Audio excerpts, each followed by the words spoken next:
ಅವನು ನನಗೆ ತುಂಬಾ ಕ್ಲೋಸ್ ಫ್ರೆಂಡ್ ಆಗಿದ್ದ. ಆಗಾಗ ನಾನು ಅವನ ಮನೆಗೆ ಹೋಗುತ್ತಿದ್ದೆ. ಅವನ ಮನೆಯಲ್ಲೂ ಕೂಡ ನನ್ನನ್ನು ಚೆನ್ನಾಗಿ ನೋಡಿ ಕೊಡುತ್ತಿದ್ದರು. ಒಂದು ದಿನ ನಾನು ಕಿಶೋರನ ಮನೆಗೆ ಹೋದೆ. ಕಿಶೋರ್ ಕಿಶೋರ್ ಅಂತ ಕರೆದೆ. ಆಗ ಅವರ ಅಮ್ಮ ನಿಶಾ ಹೊರಗಡೆ ಬಂದರು. ಅವನು ಮನೆಯಲ್ಲಿ ಇಲ್ಲ, ಒಳಗಡೆ ಬಾ ಅಂತ ಕರೆದರು. ನಾನು ಸರಿ ಹಾಗಿದ್ದರೆ ಆಮೇಲೆ ಬರುತ್ತೇನೆ ಅಂತ ಹೇಳಿದೆ. ಆಗ ಅವರು ಇನ್ನೇನು ಬಂದು ಬಿಡುತ್ತಾನೆ, ಬಾ ಒಳಗಡೆ ಕುಳಿತುಕೋ, ಅವನ ಫೋನ್ ಕೂಡ ಇಲ್ಲೇ ಬಿಟ್ಟು ಹೋಗಿದ್ದಾನೆ ಎಂದು ಹೇಳಿದರು. ಓಹೋ, ಅದಕ್ಕೇನೆ ನಾನು ಫೋನ್ ಮಾಡಿದರೂ ಕೂಡ ಫೋನ್ ತೆಗಿತಾ ಇರಲಿಲ್ಲ ಅಂತ ಹೇಳಿದೆ. ನಾನು ಅವರ ಮನೆ ಒಳಗಡೆ ಹೋಗಿ ಕುಳಿತುಕೊಂಡೆ. ಟಿವಿ ನೋಡುತ್ತಾ ಇದ್ದೆ. ಕಿಶೋರನ ಅಮ್ಮ ನನಗೆ ಕುಡಿಯಲು ಹಾಲನ್ನು ತಂದುಕೊಟ್ಟರು.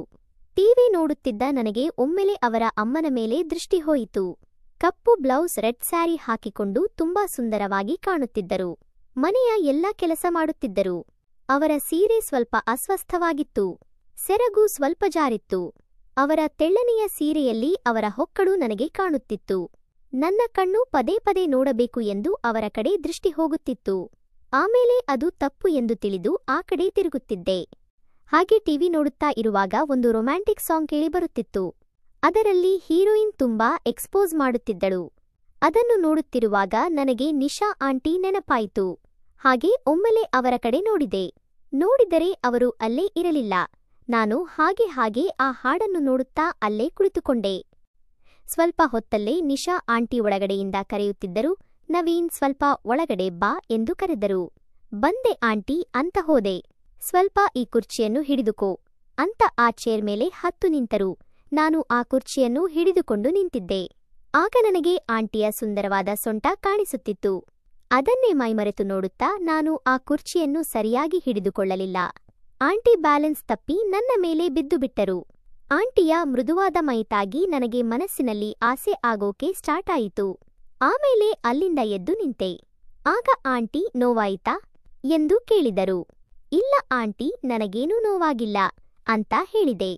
ಆಮೇಲೆ ಸರಿ ಆಂಟಿ, ಕಿಶೋರ್ ಎಷ್ಟೊತ್ತಿಗೆ ಬರುತ್ತಾನೋ ಏನೋ, ಇನ್ನು ನಾನು ಮನೆಗೆ ಹೋಗುತ್ತೇನೆ, ನಾಳೆ ಬರುತ್ತೇನೆ ಅಂತ ಹೇಳಿ ಅಲ್ಲಿಂದ ಹೊರಟು ಹೋದೆ. ನಮ್ಮ ಮನೆಗೆ ಹೋಗಿ ಇರುವಾಗ ಆಂಟಿ ಮೆತ್ತಗಿನ ಸ್ಪರ್ಶ ನನ್ನ ಕಣ್ಣ ಮುಂದೆ ಆಗಾಗ ಮೂಡುತ್ತಿತ್ತು. ಹಾಗೆ ಫೋನ್ ತೆಗೆದುಕೊಂಡು ಬೆಡ್ ಮೇಲೆ ಮಲಗಿಕೊಂಡೆ. ಆಂಟಿಯ ವಾಟ್ಸಪ್ ಡಿಪಿ ನೋಡಿದೆ. ಬಾರಿ ಇದ್ದಾರೆ ಅಂತ ಅನಿಸಿತು. ಅವರಿಗೊಂದು ಮೆಸೇಜ್ ಮಾಡಿದರೆ ಹೇಗೆ ಅಂತ ಅಂದುಕೊಂಡು ಹಾಯ್ ಅಂತ ಮೆಸೇಜ್ ಹಾಕಿದೆ. ಎಷ್ಟೊತ್ತಾದರೂ ರಿಪ್ಲೈ ಬರಲಿಲ್ಲ. ನಾನು ಹಾಗೆ ನಿದ್ದೆಗೆ ಹೋದೆ. ಆಮೇಲೆ ಎಚ್ಚರವಾಗಿ ನೋಡಿದಾಗ ಆಂಟಿಯಿಂದ 4 ಮೆಸೇಜ್ ಇತ್ತು. ಏನು ವಿಶೇಷ, ಮೆಸೇಜ್ ಮಾಡಿದೆಯಲ್ಲ ಅಂತ ಕೇಳಿದರು.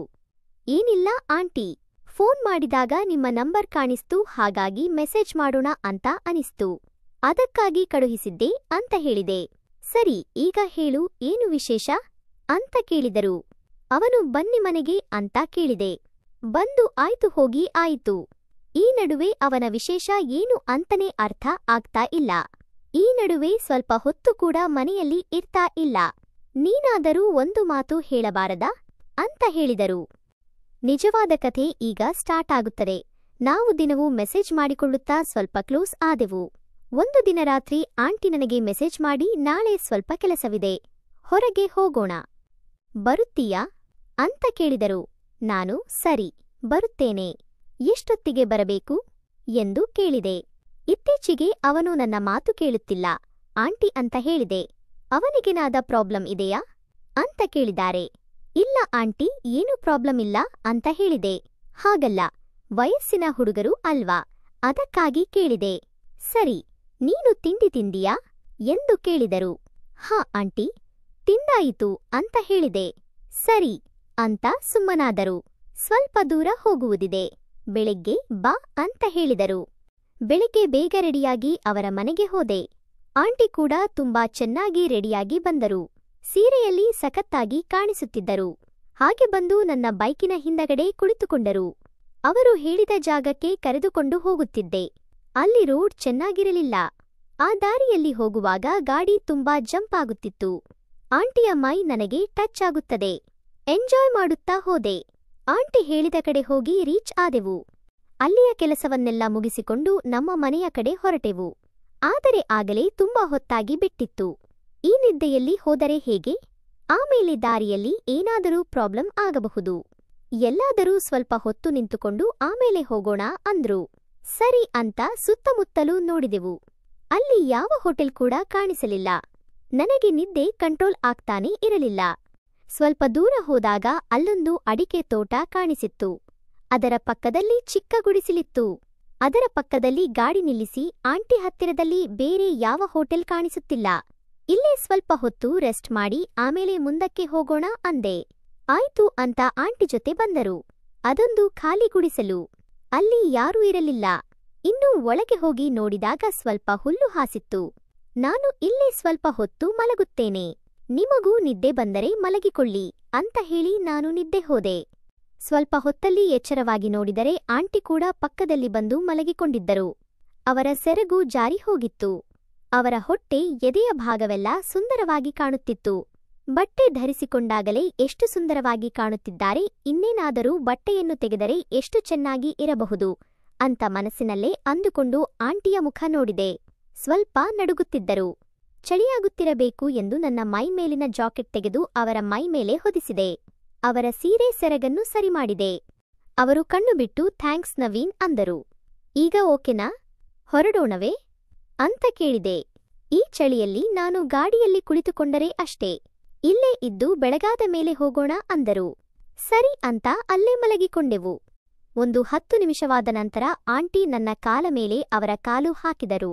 ಚಳಿಯಾಗಿರಬೇಕು ಎಂದು ಅಂದುಕೊಂಡೆ. ಸ್ವಲ್ಪ ಹೊತ್ತಲ್ಲಿ ಅವರ ಕೈಯನ್ನು ನನ್ನ ಮೇಲೆ ಹಾಕಿದರು. ನಾನು ಸ್ವಲ್ಪ ಸರಿದು ಅವರಿಗೆ ಇನ್ನಷ್ಟು ಹತ್ತಿರವಾಗಿ ಮಲಗಿದೆ.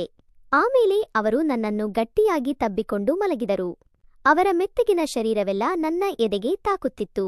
ನನಗೆ ಕಂಟ್ರೋಲ್ ಆಗುತ್ತಿರಲಿಲ್ಲ. ನಾನು ಅವರ ಸೊಂಟದ ಮೇಲೆ ಕೈಯಿಟ್ಟು ನಿಧಾನವಾಗಿ ಸವರುತ್ತಿದ್ದೆ. ಅವರಿನ್ನೂ ನಿದ್ದೆಯಲ್ಲಿ ಇದ್ದರು. ಅವರ ತುಟಿಗೊಂದು ಮುತ್ತು ಕೊಡೋಣ ಅಂತ ನನ್ನ ತುಟಿಯನ್ನು ಅವರ ತುಟಿಯ ಹತ್ತಿರ ತೆಗೆದುಕೊಂಡು ಹೋದೆ. ಒಮ್ಮೆ ತುಟಿಯ ತುಟಿಗೆ ತುಟಿಯನ್ನು ತಾಗಿಸಿದೆ. ಹಾಗೆ ಒಂದು ಮುತ್ತನ್ನು ಕೊಟ್ಟೆ. ಆಂಟಿ ಇನ್ನೂ ಮಲಗಿಕೊಂಡೇ ಇದ್ದರು. ನನಗೆ ಧೈರ್ಯ ಇನ್ನಷ್ಟು ಜಾಸ್ತಿಯಾಗಿ ಅವರ ತುಟಿಗೆ ಮುತ್ತಿಡುತ್ತಾ ನನ್ನ ಕೈಯನ್ನು ಅವರ ಬ್ಲೌಸ್ ಮೇಲೆ ಇಟ್ಟು ನಿಧಾನವಾಗಿ ಅಮುಕುತ್ತಾ ತೊಡಗಿದೆ. ತುಂಬಾ ಮೆತ್ತಗಿತ್ತು. ಆಗ ಆಂಟಿಗೆ ಎಚ್ಚರವಾಯಿತು.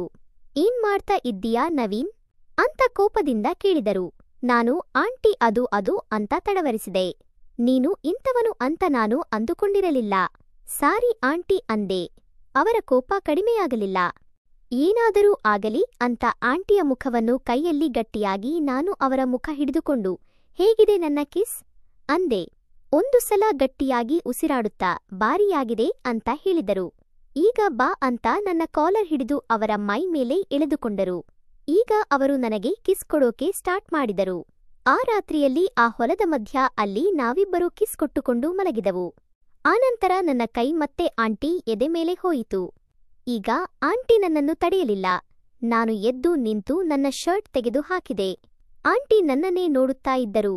ನಾನು ಅವರ ಸೀರೆಯನ್ನೆಲ್ಲ ಬಿಚ್ಚಿ ಹಾಕಿದೆ. ಕತ್ತಲಲ್ಲಿ ಏನೂ ಕಾಣಲಿಲ್ಲ, ಆದರೆ ಆ ಸ್ಪರ್ಶ ಮಾತ್ರ ತುಂಬಾ ಸುಖ ಕೊಡುತ್ತಿತ್ತು. ಇಬ್ಬರೂ ಎಲ್ಲವನ್ನೂ ಮುಗಿಸಿದವು. ಬೆಳಿಗ್ಗೆ ಆದಾಗ ಮತ್ತೊಮ್ಮೆ ಇಬ್ಬರು ಕಿಸ್ ಕೊಟ್ಟು ಸ್ವಲ್ಪ ಹೊತ್ತಲ್ಲಿ ಅಲ್ಲಿಂದ ಹೊರಟೆವು. ನಿನ್ನೆ ನಮ್ಮ ನಡುವೆ ನಡೆದಿದ್ದು ಯಾರಿಗೂ ಗೊತ್ತಾಗಬಾರದು ಅಂದರು. ಅದು ಹೇಗೆ ಗೊತ್ತಾಗುತ್ತದೆ? ಆದರೆ ನಿನ್ನೆ ಕತ್ತಲಲ್ಲಿ ನಿಮ್ಮ ಅಂದವನ್ನು ಸರಿಯಾಗಿ ನೋಡೋಕೆ ಆಗಲಿಲ್ಲ, ಅದೇ ಬೇಜಾರು ಅಂದೆ.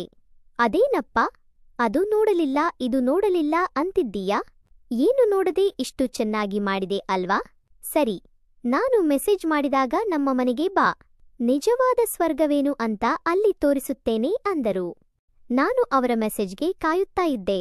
ಈಗ ಅವರು ಮೆಸೇಜ್ ಬಂದಾಗೆಲ್ಲ ಹೋಗಿ ಸ್ವರ್ಗ ಅಂದರೇನು ಎಂದು ತಿಳಿದುಕೊಂಡು ಬರ್ತಾ ಇದ್ದೇನೆ. ಇಲ್ಲಿಗೆ ಕಥೆ ಮುಗಿಯಿತು ಗೆಳೆಯರೇ. ಈ ವಿಡಿಯೋ ನಿಮಗೆ ಇಷ್ಟ ಆದ್ರೆ ಪ್ಲೀಸ್ ಲೈಕ್ ಮತ್ತು ಶೇರ್ ಮಾಡಿ ಹಾಗೂ ಸಬ್ಸ್ಕ್ರೈಬ್ ಮಾಡಿ.